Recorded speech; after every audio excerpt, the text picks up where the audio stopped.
Dua. Pembahasan kedua, di mana letak ketenangan itu? Apakah ketenangan itu di lisan, atau di mata, atau maka ketenangan itu letaknya dalam Al-Quran disebut huwallazi anzala sakinata fi qulubil mu'minin. Allah yang menurunkan ketenangan ke dalam hati orang beriman. Fi qulub, kalau satu qalb, kalau banyak qulub. Allah lah yang menurunkan ketenangan ke dalam hati orang yang beriman. Jadi ketika diturunkan Allah ketenangan itu, maka kalau sudah hati tenang, ngomongnya jadi tenang. Maka kalau kita lihat doa Nabi Musa alaihissalam, yang pertama dimintakan tenang hati. Rabbi syrah li sadri. Hatinya dulu tenang. Setelah hatinya tenang, wa yassir li amri, mudah urusan. Setelah mudah urusan,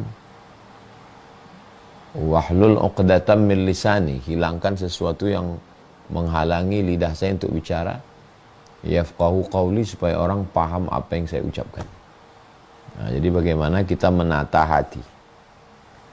Risau, gondok, marah, hasad, dengki, kufur, nifak, itu letaknya semua di dalam hati.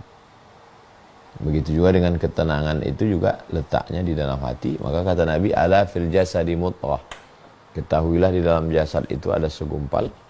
Idza sholahat, kalau dia tenang, sholahal jasadu kulluh, yang lain ikut menjadi tenang.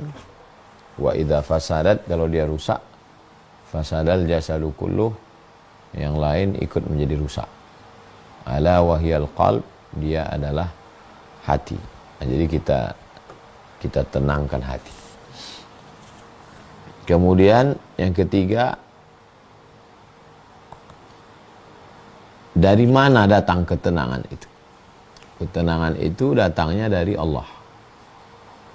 Jadi kita sifatnya hanya menerima saja.